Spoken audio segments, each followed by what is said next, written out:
नमस्कार सभी को। आज हम बात करेंगे क्लास 6 के हिस्ट्री चैप्टर 4 के बारे में बात करेंगे। चैप्टर का नाम है what books and burial tell us, यानी कि किताबें और जो खुदाई से प्राप्त हुई चीज़ें वो हमें क्या बताती हैं उसके बारे में हम जानेंगे।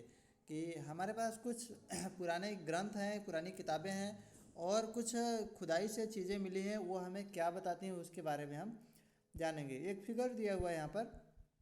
फिगर में लड़की का नाम है मैरी। मैरी एक बार लाइब्रेरी में जाती है। मैरी एक बार अपने लाइब्रेरी में जाती है और वहाँ पर वह देखती है कि जैसे ही घंटी बजती है, मैरी लाइब्रेरी में जाती है, टीचर से पूछती है और सभी के साथ लाइब्रेरी में पहुँच जाती है। और मैरी नाम की लड़की जो है वो पहली बार लाइब्रेरी में जाती है। उसने देखा कि लाइब्रेरी बहुत बड़ी है, वहाँ पर बहुत सारी पुस्तकें हैं और एक जगह कोने में देखी थी कि किताबों से भरा हुआ बहुत सारे रैंक थे, यानी कि मैनी सेल्फ जो होती है, बुक सेल्फ रखने, बुक की अलमारी होती थी, वहाँ पर बहुत सारी थी। लेकिन उन्होंने कोने में एक देखा कि कोने में बहुत सारी स्पेशल बुक्स रखी हुई थी और बहुत सारे डिफरेंट रिलीजन की होती थी। एक जगह वहाँ पर लिखा हुआ था वेद। तो उसके मन में आया कि वेद क्या होते हैं और क्यों यहाँ पर रखे हुए हैं, चलो हम इसका पता लगाते हैं। हम आपको इसके बारे में इस चैप्टर में बताएंगे, तब तक चलिए थोड़ा सा आगे जान लेते हैं। यहाँ पर दिया हुआ है one of the oldest books and the world. अगर हम पूरे विश्व की पुरानी से पुरानी किताब के बारे में जानने का प्रयास करेंगे। अगर आपने शायद ही सुना होगा कि जो वेद हैं वो सबसे पुरानी किताब हैं। देयर आर फोर देम, वो कितने हैं? कुल 4 हैं। आप सबसे पहले यहाँ पर नोट कर लेंगे कि वेद there are four them.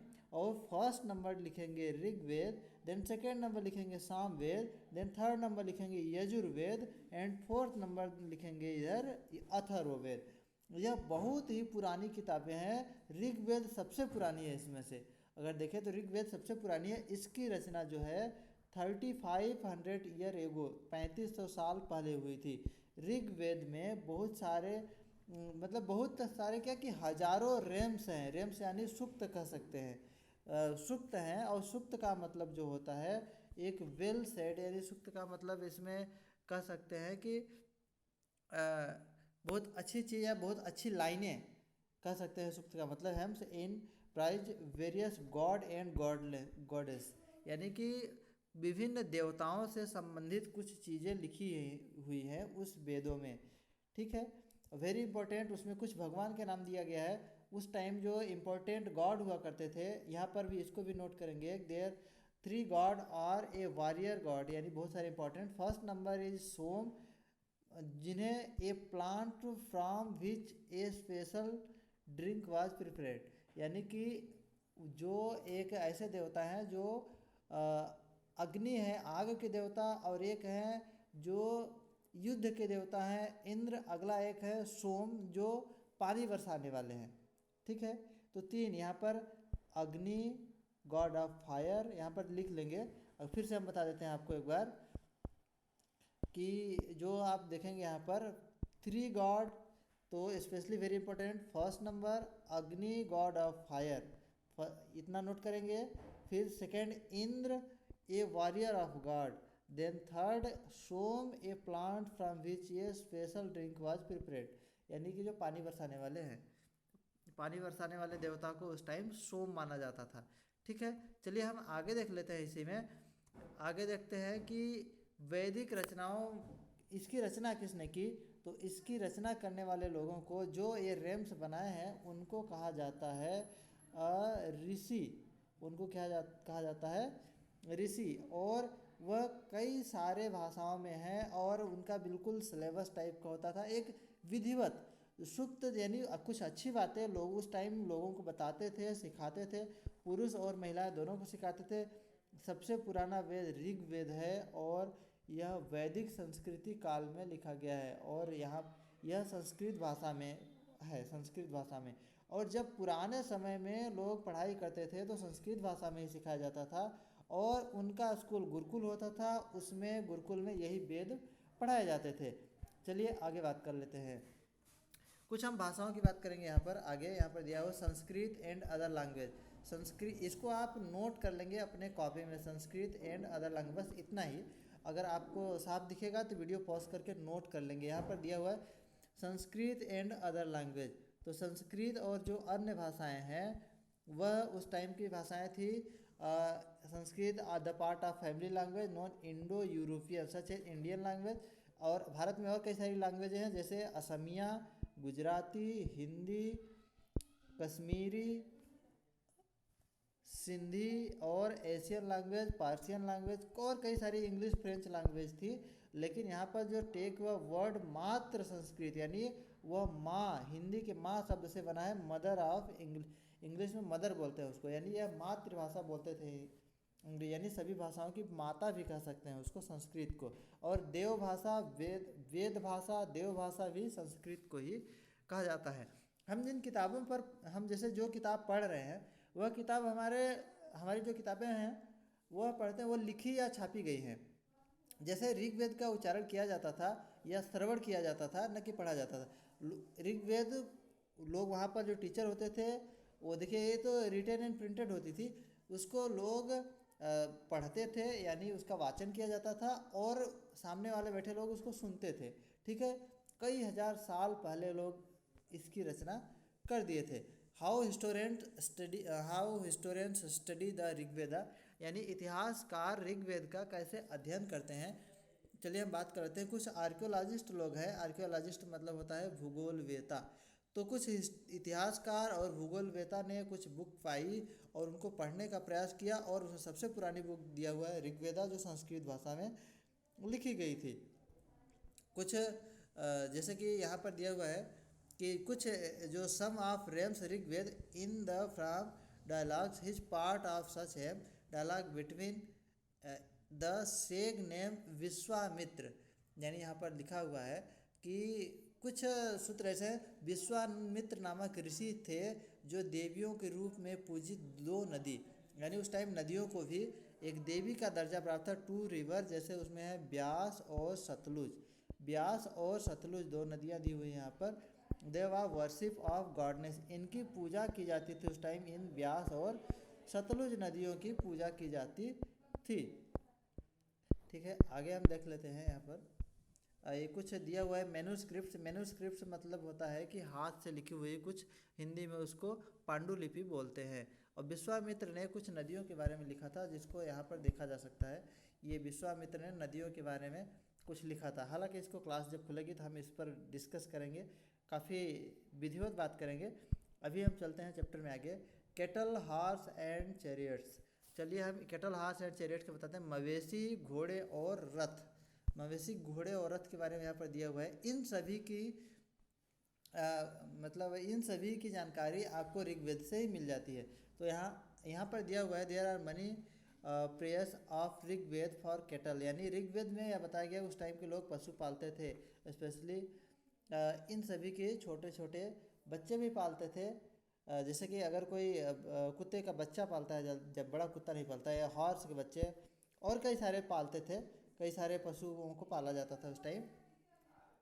Horse, battle वर, और कई जगह पर जैसे लड़ाइयाँ ज़मीन के लिए लड़ी जाती थी, और कई सारी, तो और एक जगह से दूसरे जगह आने जाने के लिए भी इन सभी जानवरों का यूज किया जाता था। और जैसे वहाँ पर ऋग्वेद में जैसा कि लिखा गया, some wealth was obtained the kept, जैसे कोई भी अगर लड़ाई होती थी तो, और लड़ाई में जो जीत जाता था, तो अगर लड़ाई में जो जीत जाता था तो उसकी संपत्ति जो होती थी, उसकी जो संपत्ति होती, उसके जो जीतता था वह रख लेता था, यानी जीतने वाले व्यक्ति हारने वाले लोग की संपत्ति रख लेते थे और आपस में बांट लेते थे या अपने पास रख लेते थे। इतना ही नहीं, उनके पास बहुत सारी चीज़ें होती थी। याजन यहाँ पर दिया हुआ है। वैसे लोग जो होते थे, कई बार पुरोहित को दान में भी कुछ हिस्सा दे दिया जाता था। जैसे कि उस पुरोहित अब भी होते हैं, उस टाइम भी होते थे, तो पुरोहित को दान में कुछ ज़मीन का हिस्सा दिया जाता था, कुछ चीज़ दे दी जाती थी। और इतना ही नहीं, लोग आहुति देते थे, यानी पूजा पाठ के समय कई केसेस में तो एनिमल की भी आहुति दे देते थे। आजकल भी जैसे कि बलि चढ़ा दी जाती है, बकरों की बलि और कई सारे पशुओं की बलि चढ़ा दी जाती थी, उस टाइम भी बलि चढ़ा दी जाती थी। अगर अधिकांश रूप में हम देखें तो जो युद्ध होते थे, यानी जो लड़ाइयाँ होती थी, उसमें मुख्यतः पुरुष ही भाग लेते थे लड़ाइयों में। महिलाएं बल्कि कम भाग लेती थी। जो आर्मी होती थी उसमें सारे पुरुष ही हुआ करते थे, और जितने भी लड़ाई करने वाले लोग होते थे वो स्किलफुल यानी कि सीखे हुए योद्धा होते थे, वॉरियर होते थे। ठीक है, चलिए हम बात करते हैं वर्ड टू डिस्क्राइब पीपल। लोगों की विशेषता बताने वाले शब्द। उस टाइम लोग का वर्गीकरण जो होता था जात के आधार पर नहीं, काम के आधार पर होता था। बहुत पुराने समय की बात है। उस टाइम लोग जो कुछ भी करते थे उनको उसी की उनके काम के आधार पर उनको बोल दिया जाता था। इसमें कुछ ऐसे ऋग्वेद में ऐसा बताया गया था, कुछ ऐसे समूह समाज में थे जो कुछ अपना विशेष काम करते थे। उनको विशेष काम के लिए विशेष नाम से भी जाना जाता था। जैसे उस टाइम जो लोग टीचिंग का कार्य करते थे उनको ब्राह्मण बोला जाता था, यानी जो गुरुकुल में शिक्षा देने का काम करते थे उनको ब्राह्मण बोला जाता था। और जो वहाँ पर राजकाज संभालते थे उनको राजा बोला जाता था। यही दो लोगों का ज़्यादातर वहाँ पर प्रभाव हुआ, राजा और ब्राह्मण। राजा क्या होते थे? Raja were not like one you will learning about later. राजा के बारे में बहुत डिटेल में हम आगे पढ़ेंगे। लेकिन वैसे राजा उस टाइम न तो बड़ी महल में और न ही उनके पास सेना, बल्कि ये लड़ाई के साथ नहीं। उस टाइम अगर एक राजा मर गया तो उसका बेटा भले ही कैसा भी हो, लेकिन उसी को दूसरा राजा मान लिया जाता था। यानी कि वो जनरेशन बाय जनरेशन, पीढ़ी बाय पीढ़ी चलता रहता था। और जो जनता है, यानी उसमें जनता को जन बोला जाता था। जन वह पूरे समुदाय के लिए यूज किया जाता था। यहाँ पर पूरा समाज 4 भागों में विभाजित भी होता था। और कुछ लोग उस टाइम स्लेव का काम करते, स्लेव मतलब दास।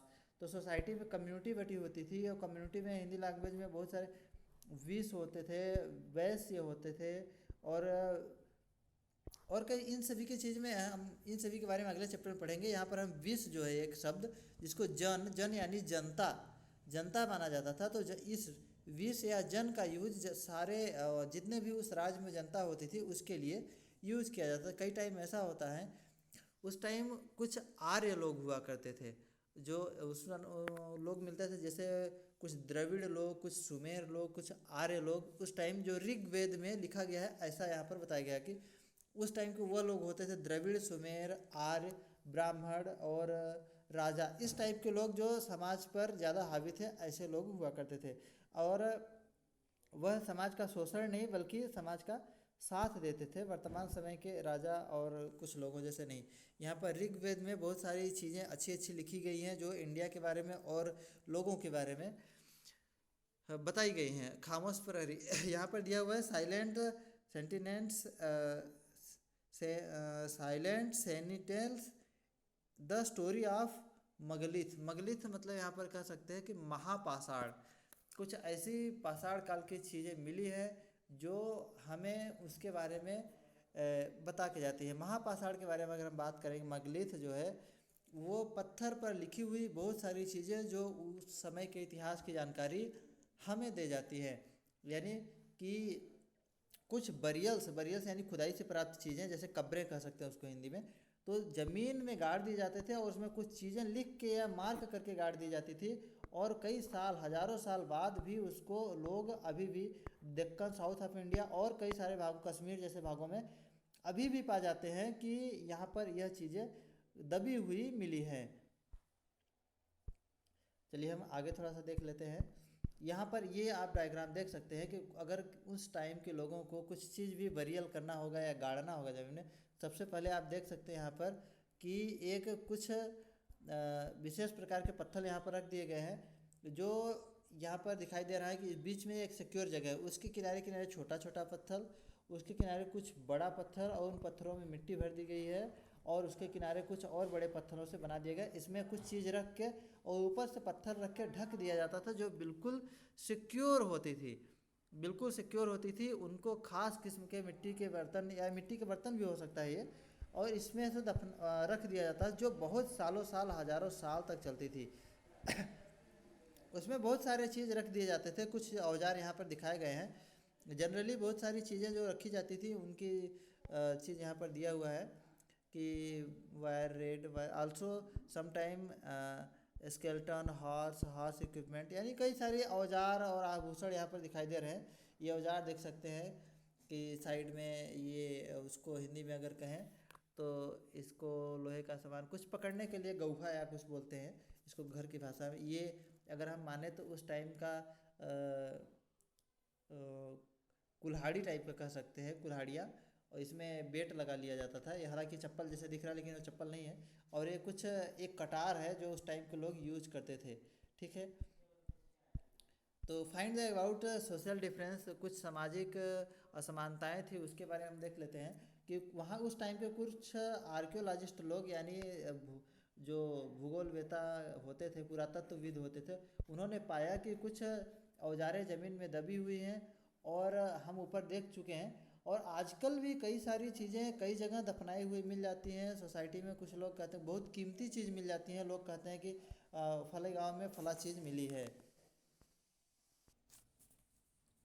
यहाँ पर कुछ हम find out about social difference यानी कुछ सामाजिक असमानताओं के बारे में बात करेंगे।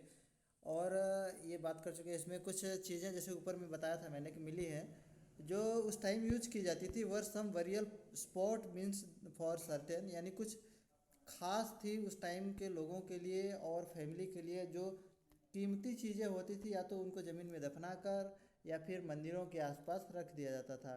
और उस टाइम लोग, एक परिवार के लोगों का कुछ भी चीज़ दफनाया जाता था तो एक ही जगह दफनाया जाता था। बाद में मरने वालों के जैसे कि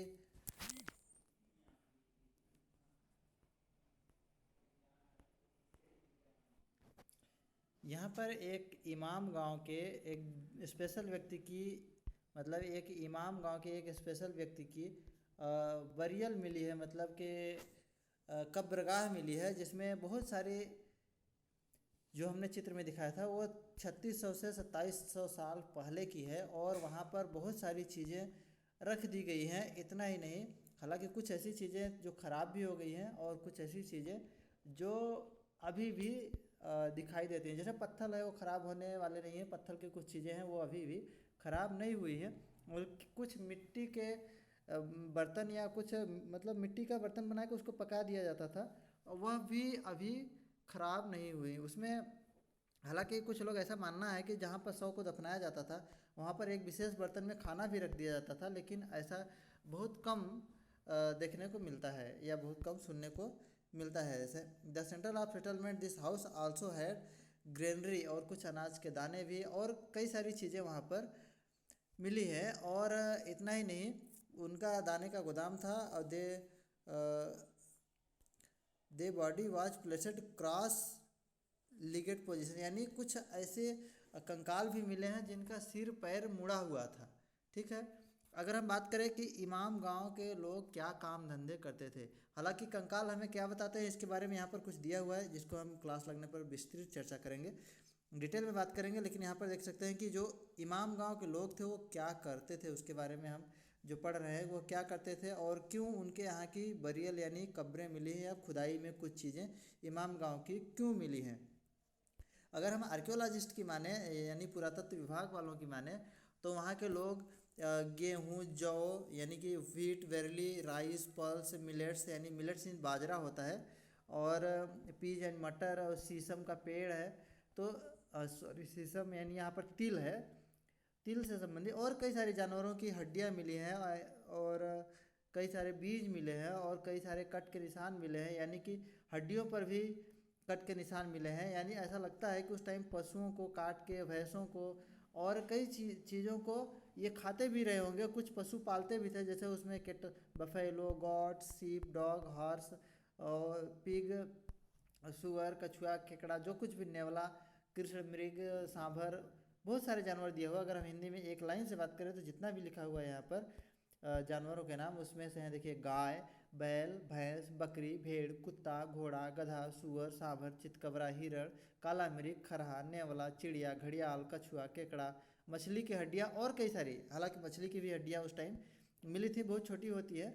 और इतना ही नहीं, कुछ ऐसे साक्ष्य मिले हैं, कुछ ऐसे प्रूफ मिले हैं कि इमाम गांव के लोग खाते थे, जिसमें से फल भी है, जंगली फल, जिसमें बैर का यानी आंवला और बैर और जामुन, जामुन आज भी जानते हैं ब्लैकबेरी, खजूर और कई सारे अनाज की दाने और उनके बीज और कई सारी चीज़ें उस बरियल में मिले हैं, जिससे यह पता चलता है कि उस खुदाई में मिले हैं, जिससे यह पता चलता है कि उस टाइम के लोग यह चीज़ें खाते थे या यह इन चीज़ों को जानते थे, ऐसा वहाँ पर मिला है। चलिए इल्सवेयर में देख लेते हैं, यानी अन्यत्र जो कुछ भी।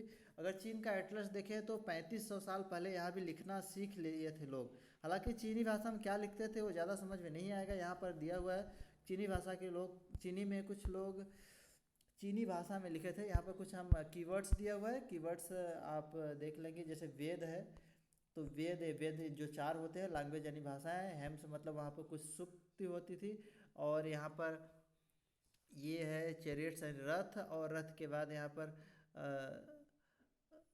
यज्ञ, क्या हुआ, सेक्रीफाइस यानी यज्ञ, और राजा, स्लेव यानी दास, मैगलिथ यानी महापाषाण, बरियल यानी कब्र या जो खुदाई से मिले, और यहाँ पर स्केल्टल यानी कंकाल, आयरन यानी लोहा। इसको हम कहिए तो यहाँ फिर से एक बार लिख देते हैं, आप लोग कीवर्ड में लिख लीजिएगा।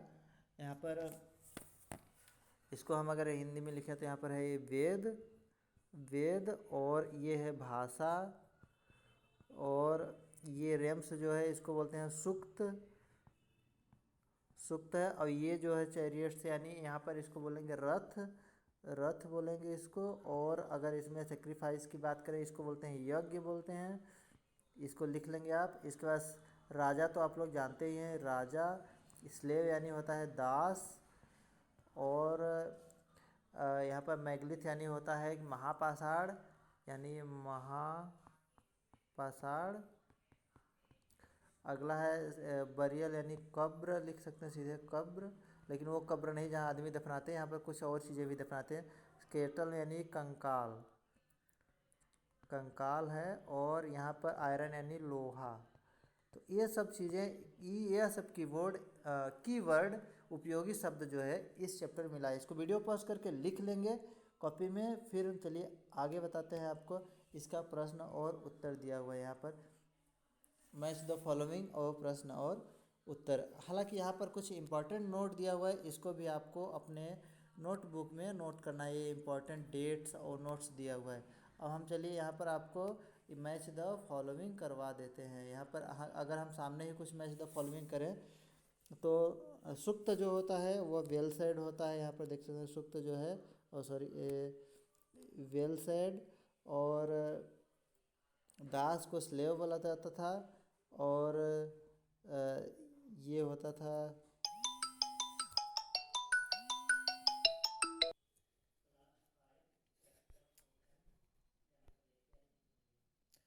सुक्त वेल सेड, दास स्लेव, याजन सेक्रीफाइस, और मैगलिथ स्टोन बिल्डर, और चैरिटी यानी योद्धा होता था, जो योद्धा जो यूज इन बैटल। इस टाइप से इसका मैच द फॉलोइंग है। मैच द फॉलोइंग कर लेंगे, वीडियो पॉज करके देख लेंगे, वीडियो रोक करके। चलिए आगे देखते हैं। यहाँ पर कुछ दिया हुआ है फिलिंग द ब्लैंक, इसको हम दिखाते हैं। चलिए आगे।